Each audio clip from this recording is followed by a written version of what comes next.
trabalho que eu desenvolvo, ele não é um trabalho individual, ele é um trabalho coletivo, porque ele soma com o trabalho de todos os professores. Eles somam com o seu trabalho, eles somam com o trabalho da professora Regiane que realiza, eles somam com os trabalhos, por exemplo, do dia da leitura que foram realizados, com os outros professores que estão aqui, eles somam com todo mundo. Então, assim, ele é um trabalho coletivo, apesar de ser uma ação de um determinado professor, mas ele não acontece se não tiver a participação de todo mundo, a aceitação de todos.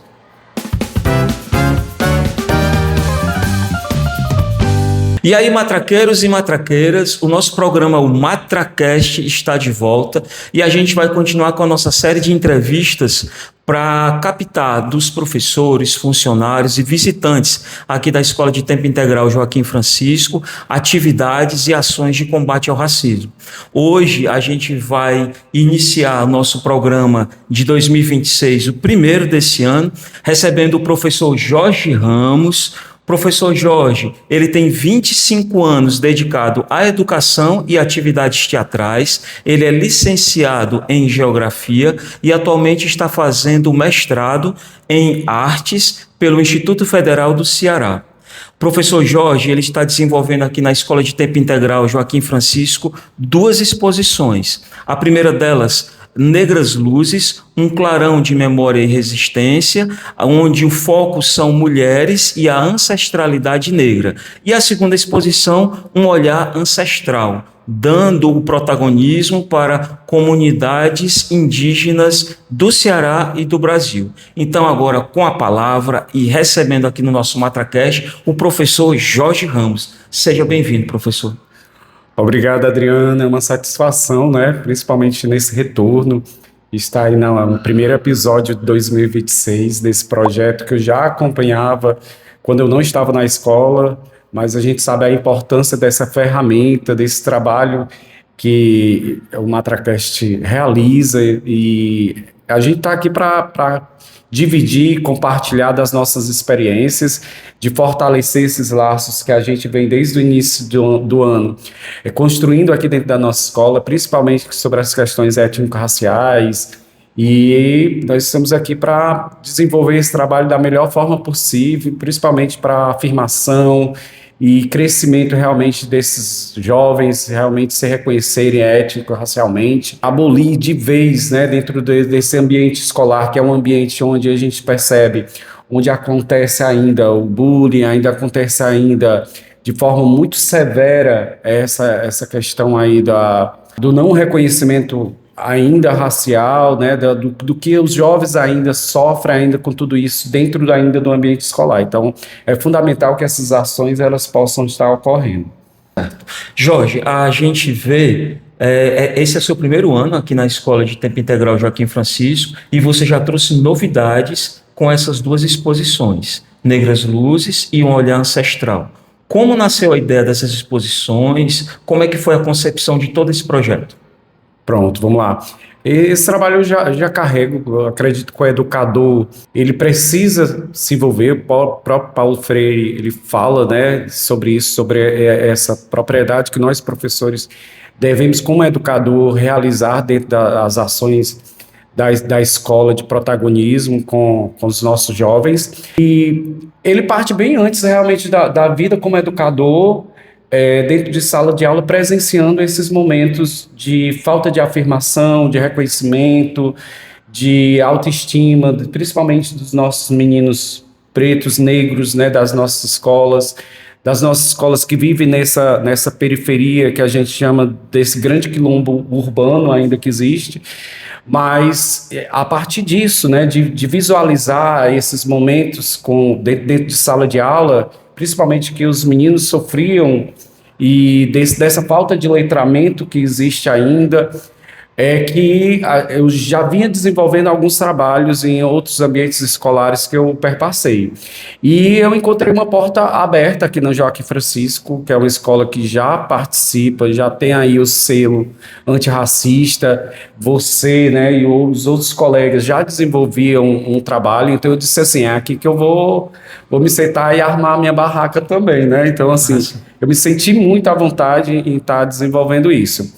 E aí a primeira exposição, ela surge no mês de março, onde aí nós estamos falando sobre o mês da mulher, e a gente conversando, a gente começou a falar sobre essa mulher negra, né? A visibilidade. Será que todas as mulheres elas são vistas da mesma forma? A gente sabe que a gente vive já numa sociedade machista, onde existe uma luta das mulheres, mas quando a gente compara a luta dessas mulheres negras, elas são muito mais silenciadas, elas foram muito mais abafadas ao longo da história. Então, a gente partiu de uma pesquisa, né, com os meninos dos 8º anos, principalmente dessas mulheres negras dentro da história, essas mulheres que muitas vezes não tiveram a sua visibilidade, que não ou foram silenciadas, apagadas, ou não tiveram o seu devido reconhecimento histórico e a importância que elas tiveram na sociedade. Então, a partir daí, nós pesquisamos, os meninos pesquisaram as biografias de 30 mulheres negras, né, tantas mulheres da atualidade, a gente tem aí figuras como a Conceição Evaristo, como Dandara, que já de séculos passados aí também perpassaram. Mulheres que abriram caminhos para hoje outras mulheres negras estarem aí tendo a sua afirmação dentro da sociedade, né? E aí a gente começou a perceber que os alunos eles precisavam muito mais de uma exposição, de um simples trabalho exposto. Era importante que essa exposição ela tocasse tanto quem visitasse como quem estava realizando. Então o trabalho ele tem uma metodologia, um trabalho metodológico também, de que ele é uma exposição imersiva, porque a gente percebe que a partir do momento que o jovem ele se debruça nesse trabalho, ele, além de ter um conhecimento histórico daquelas mulheres, eles também vão se rever.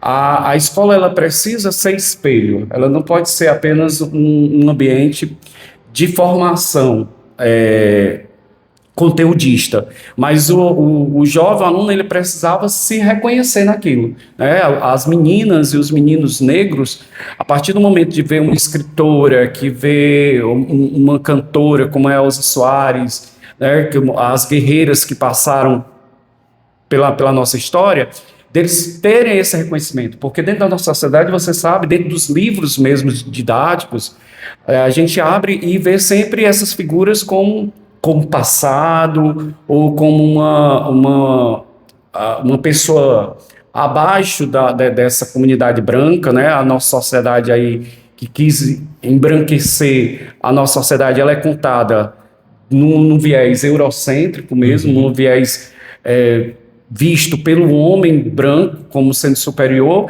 e nunca visto e protagonizado por essas pessoas negras, né? Então elas surgem aí, e aí a exposição ela tem esse sentido, a gente começou a perceber assim, o que é que poderia estar ali simbolicamente ligado à questão desse silenciamento e dessas mulheres que foram apagadas. Daí surgiu o Clarão, né? A exposição ela é imersiva, ela ocorre num ambiente escuro, a sala está escura, as imagens são expostas, e ao adentrar essas pessoas elas precisam iluminar. Então elas têm uma interação com a exposição, e aí é onde a gente tem essa sacada de revelar essas mulheres, trazer elas à luz do passado, mas trazer para a luz do presente, clareá-las e mostrar a importância delas. Então tem um pouco disso. E aí ela conta com som também, né? Toda a exposição a gente traz aí a magnífica e maravilhosa Elza Soares, e também cheiro também. E aí você me pergunta assim, por que a gente vai trabalhando isso? Ao longo do tempo a gente percebe que os nossos jovens hoje eles são extremamente estimulados. A internet, toda essa tecnologia, né, ele aguça todos os sentidos deles. Isso. Então, para aprender, às vezes, um jovem, você precisa tocar ele em várias partes. Então, se você leva o jovem para uma exposição hoje comum, às vezes não chama, apenas o visual não chama atenção. Então, às vezes, a gente precisa tocá-los eles de forma auditiva, de forma sensorial, e a gente percebeu que com isso, nessa tentativa que a gente vai buscando, que também é uma pesquisa, que a primeira e a segunda, e a gente vai melhorando, a gente percebeu que isso chamaria mais a atenção dos meninos, né? Uhum. E aí a gente vem depois com a segunda exposição, que é um olhar ancestral, já no mês de abril, que é o mês indígena, né? Então nós trazemos esse trabalho, tentando quebrar o estereótipo do que foi construído, do que é a figura do indígena, desse indígena também que é visto apenas como um ser do passado, como algo que existiu, como algo colonizado, e revelando essas figuras que estão aí, né? O Krenak, a Juliana, a Cacique Pequena, tanto personalidades do Brasil, mas como personalidades também aqui do Ceará, que os meninos puderam ter contato com essas personalidades, e trazendo uma atmosfera também, toda a ambientação, Adriano, da exposição, ela traz uma imersão. Sim. Né? Para alguns alunos, eles diziam assim, a gente se sentiu dentro da mata, nós nos sentimos, parecia que aqui é um ambiente deles.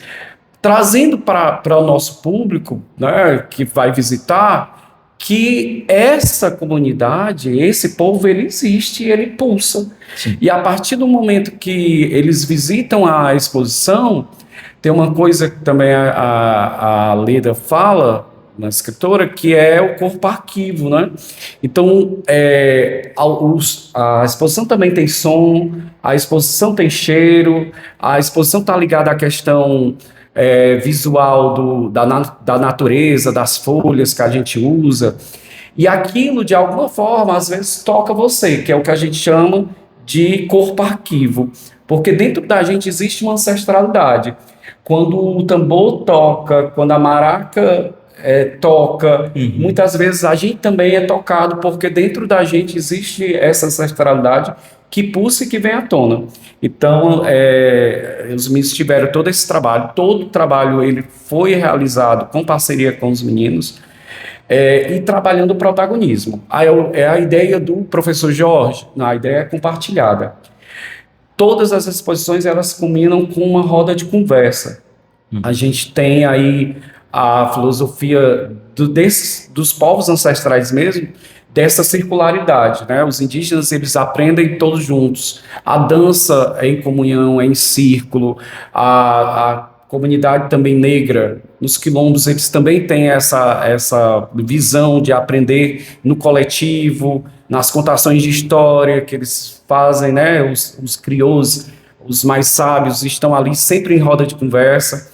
E isso mostra que a gente pode aprender de forma conjunta e todo mundo é igual. É o que o Negro Bispo também, uma vez você também estuda e fala dessa circularidade. Então, a exposição, a Olhar Ancestral, ela também tem essa marcação, essa mandala realizada lá de folhas também, essa demarcação, né? E eles já começam a se apropriar disso. E é eles que conduzem toda a exposição, montam juntamente comigo e depois realizam esse bate-papo que é o mais importante, que é o que os nossos outros alunos que estão visitando aprendem com isso. E aí tem aquele diálogo bem bacana. Certo. Jorge, tanto a primeira quanto a segunda exposição, a gente pode ver dentro da estrutura que é montada vários conceitos que a gente vê nos estudos da ZERE, né? Educação das Relações Étnico-Raciais. Pegando alguns, se a gente pegar de Leda Maria Martins, o tempo espiralar, que vai nos trazer para a ancestralidade, aí a gente tem lá nas luzes negras e também nesse olhar ancestral indígena, trazer dos alunos essa memória ancestral. Quais existências vocês tiveram ou estão tendo na busca dessa ancestralidade, desse corpo arquivo, porque numa exposição dessas, eu vi as duas, pessoal, e vale a pena, se chegar na sua escola, se ouvirem falar, Luzes Negras, Olhar Ancestral, professor Jorge, é um sucesso, vá que você não vai se arrepender, mas você não sai do mesmo jeito que você entra, provoca alguma coisa. Como é que vocês trabalham esse lado? Tem resistências, tem abertura, como é que fica essa identificação dos alunos ou uma negação? Ah, isso aqui não é para mim, não. A primeira exposição, ela, lógico, com todo o trabalho que a gente vai propondo, tem os alunos que se identificam mais e aqueles alunos que não compram a ideia inicialmente, né? Então, assim, a gente percebe já a ideia é de um crescente, né, dos meninos se envolverem mais, mas ela é muito plural, né? Tem aquele que às vezes não quer falar, não quer apresentar, mas ele tem uma habilidade de montar, né? Então a gente vai tentando encaixar todo mundo. E tem aquele que por enquanto está muito intimidado, não se sente ainda pertencente àquilo. Mas isso é uma questão da nossa própria estrutura de educação mesmo, né? Que muitas das vezes tudo está muito voltado para o professor é o centro de tudo, e quando a gente coloca o aluno no centro, às vezes ele não se sente capaz, ou ele se sente intimidado, às vezes, de realizar aquilo. E a partir do momento que você vai dando esse suporte a ele, mostrando que eles são capazes de construção, de liderança, né, que eles, de protagonismo, eles vão construindo. No entanto, que assim, é muito curto esse período que nós estamos, mas a gente já consegue uma diferença. Quando os meninos montaram a primeira, nem todos se envolveram, mas quando eles viram que outros alunos vinham, parabenizavam, né, e lógico que tem todo aquele trabalho, na segunda os meninos já quiseram, outros meninos já quiseram estar mais envolvidos, e o público já fica esperando, vai ter outra, né? Aqui da escola já vai ter outra exposição, e aí eles vão se envolvendo, né? Tem todo um trabalho também que eles realizam, Adriano. Por exemplo, nós tivemos que a ideia é um crescimento com os meninos, porque assim, a gente não consegue transformar a vida desse menino de uma hora para outra, né? A gente sabe que leva anos para um menino se identificar negro, e aqui nós não estamos falando apenas daquele que precisa se identificar, se aceitar negro, mas daquele que também não é negro, mas que precisa respeitar. Então, Sim. O trabalho é dos dois lados, né, também. Mas nós tivemos visitações, né, em galerias. Nós visitamos uma exposição muito bonita chamada Quilombo, no Dragão do Mar, que estava expostas. Fomos na Caixa Cultural, e isso ajuda muito também eles terem um olhar também da arte, porque é essa ferramenta também que a gente usa. A arte como forma de transformação étnico-racial. Então, a gente usa a exposição, usa o trabalho artístico deles também para atingir. É uma forma da gente conseguir, às vezes, de uma forma mais leve, chegar a um ponto que muitas vezes é doloroso para muitos deles. A gente sabe que a questão étnico-racial, para muitos meninos, ela é muito áspera, né? Tocar nisso, falar do cabelo, falar da cor, falar da ancestralidade dele, falar da religiosidade deles, por exemplo, nós temos aqui meninos de terreiro, e a gente começa a pisar em territórios, às vezes, muito sensíveis deles. Então, a arte, ela tem esse poder de tocar, de ser maleável, de ser, digamos assim, carinhoso, tocar de forma mais leve, né, nessas coisas. Então, eu acho que é isso que está tendo a identificação, que é essa aproximação da arte, e esse respeito de cada um tem o seu momento, né? Então, nós vamos ter alunos que de imediato vão se envolver, e tem aqueles que vão ter, e isso é normal, e é o nosso trabalho como educador, ele é constante, né? Sim. Duas exposições que têm uma potência muito grande nessa temática e em outras temáticas também. Se a gente pegar a própria visibilidade para a arte, né? Charlie Chaplin já disse no passado e ressignificado há pouco tempo por Paulo Gustavo, né? A arte é uma forma de resistência, como você acabou de falar também.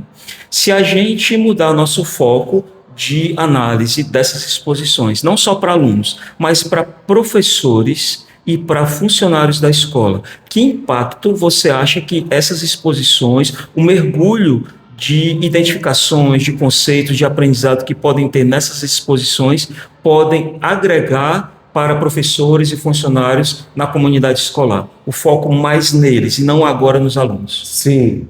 No entanto que todas as exposições, pelo menos a primeira, nós abrimos primeiro para os professores visitarem, né? E a ideia também dos professores terem material de entender que aquilo é uma ferramenta, porque a Lei 10.639, né, quando veio e depois complementada com a 11.645, né, que já colocar a questão indígena também, a lei para estudo, o que foi que aconteceu? Ela é um marco, isso a gente não pode negar, que essas leis elas são um marco na história da educação, né, colocar isso com prioridade no currículo da educação é importantíssimo, mas o que é que aconteceu? Os professores eles não têm material, né? Muitos deles não se veem preparados para falar sobre isso, porque são coisas delicadas e que muitas vezes a gente não vê na universidade, às vezes carece dessas formações também. Na rede, apesar de que hoje nós temos uma rede que tem uma preocupação com isso, né? A gente percebe aí a vinda do selo antirracista, isso ajuda bastante para disseminar isso, mas eu acredito que ela funciona principalmente isso. Eu acho que tem a questão do reconhecimento, mas ele também mostra uma proposta pedagógica, de que através daquilo, o professor de história ele pode chegar lá naquela exposição e desenvolver e de repente a aula ser muito mais fluida, ele sentado no círculo, os meninos percebendo, do que ele estar ali no quadro branco e retratando, falando sobre o indígena ou falando sobre a questão negra. Quando os meninos estão na exposição, eles sentem, eles percebem. Então, assim, é possível tocar qualquer pessoa, o trabalho dos meninos, porque ele é sensitivo, ele tem emoção, ele tem, eu digo assim, ele é feito com as percepções, né? Ele é feito a partir de mãos e pensamentos criativos ali. Então, não tem como não tocar também um adulto, um funcionário. Mas, principalmente dessa percepção, porque de nada adianta você construir esse pensamento com os meninos, com os nossos adolescentes, e ele ser desconstruído, por exemplo, com um professor, com um funcionário, com um coordenador, que também não está preparado. Uhum. A escola inteira ela tem que estar abraçando essa causa, né? É um trabalho de todos, isso. Desde do porteiro, da pessoa que está ali recebendo os alunos, quando entra, né? A qualquer pessoa que está ali. E a gente pensa que um dia a gente possa trazer também os pais, a comunidade. Uhum. E aí, nisso, a gente já tem esse pensamento, a gente divulgou a exposição nas redes sociais aqui da escola, e outras escolas, como é que a gente faz para trazer, né? E aí surge a possibilidade de ser uma exposição também itinerante, porque a gente pensa assim, por que só a nossa escola, né? A gente quer que a nossa escola se emancipe quanto a esse pensamento, mas que bom que a gente possa estender. Então, os meninos gostaram da ideia. Hoje nós temos vários convites aí para realizar essa exposição. Lógico que tem uma dinâmica, né, de logística para transportar esse material e tudo, mas nós já tem alguns convites dos meninos também levarem e compartilhar esse trabalho, não só aqui na escola, mas também em outras escolas, outros ambientes. E isso fortalece muito o protagonismo. Sim. Isso fortalece muito aquele menino negro, aquela menina negra que não tem visibilidade, que não se acha útil socialmente, que não se sente pertencente, e a partir do momento que os trabalhos deles são reconhecidos, isso vai sendo construído, tijolo a tijolo. E aí, quando você chega, aí ninguém segura mais um preto e uma preta empoderado, não. Exatamente, mexe com a estrutura. Jorge, aproveitando o que você disse, se algum diretor, coordenador estiver vendo esse MatraCast e quiser te pedir, solicitar para levar essa exposição, ele faz como? Ele liga, e-mail, zap, como é que entra em contato contigo? Um dos contatos mais fáceis é nosso Instagram, né? As redes sociais que vocês podem estar entrando em contato com a gestão escolar. E, de repente, a gente pode estar conversando, agendando, apresentando o projeto para vocês e levando esse grupo de protagonistas, né? Como eu disse, assim, tem a exposição, não é a exposição por si só, os meninos fazem questão de compartilhar e dividir esse conhecimento também com os jovens. Então, a partir do momento da possibilidade, a gente pode, eu acho que o melhor canal é realmente pela rede ou entrando em contato diretamente com a gestão. Podem usar o Instagram, né, da escola e entrem em contato. Queria falar com o professor Jorge, ou manda essa mensagem para o professor Jorge, vai chegar nele. Jorge, então finalizando essa nossa conversa, como você acha que uma educação pode ser antirracista?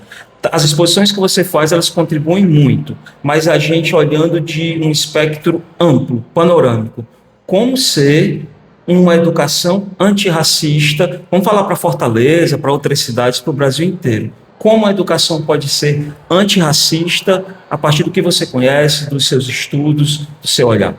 Uma educação antirracista, ela parte primeiramente do olhar de cada um, né? Para você ter uma educação antirracista, você tem que ser antirracista, né? Então, assim, primeiro você tem que se ver, né, pertencente a isso.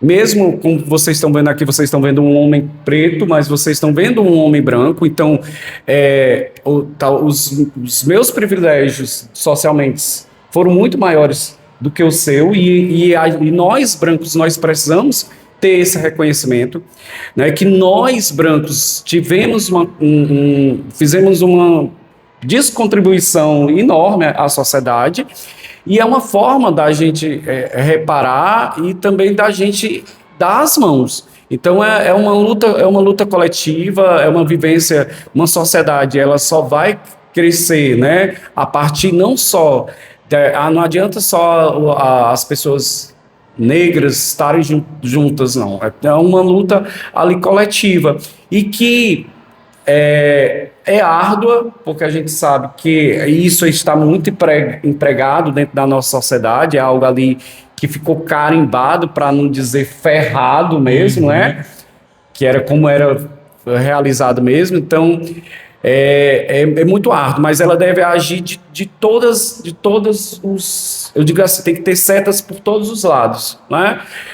Desde do material pedagógico, desde da atuação na escola, da atuação em casa, porque o que a gente percebe também que para a gente chegar nos nossos alunos, a gente também tem que chegar na família, porque de nada adianta a gente construir e se desconstruir, apesar de que a nossa construção, ela leva também uma construção, às vezes, dentro de casa. A gente sabe que os alunos têm esse poder de levar isso, mas eu acredito que uma escola, um trabalho antirracista, ele se dá na coletividade, né? Na luta coletiva, no envolvimento coletivo, na participação de uma sociedade que realmente olhe os erros do passado e visualize um futuro com olhos, né, com um olhar mais criterioso e um olhar de perspectiva de liberdade, de afirmação, de que existe espaço para todos, de que a gente pode conviver harmoniosamente, todos realmente juntos, não de como foi pregado, né? De que a gente vivia harmoniosamente, e na verdade não era isso. E é nessa ideia que eu acredito, no coletivo, que é o que nós estamos fazendo aqui. O trabalho que eu desenvolvo, ele não é um trabalho individual, ele é um trabalho coletivo, porque ele soma com o trabalho de todos os professores. Eles somam com o seu trabalho, eles somam com o trabalho da professora Regiane, que realiza, eles somam com os trabalhos, por exemplo, do dia da leitura, que foram realizados, com os outros professores que estão aqui, eles somam com todo mundo. Então, assim, ele é um trabalho coletivo, apesar de ser uma ação de um determinado professor, mas ele não acontece se não tiver a participação de todo mundo, a aceitação de todos. Beleza. Senhoras e senhores, hoje tivemos aqui o professor Jorge Ramos. Jorge, foi um prazer. Você está na luta com a gente para combater racismos, discriminações e preconceitos de forma geral. O primeiro MatraCast 2026 fica por aqui, fica ligado nas redes que a gente vai ter muitas outras entrevistas e participações. E aí eu peço para o estúdio todo, vamos aplaudir o professor Jorge Ramos. Valeu, professor Jorge. Valeu, muito obrigado. Estamos aí por uma educação antirracista sempre. Valeu, pessoal. Até a próxima.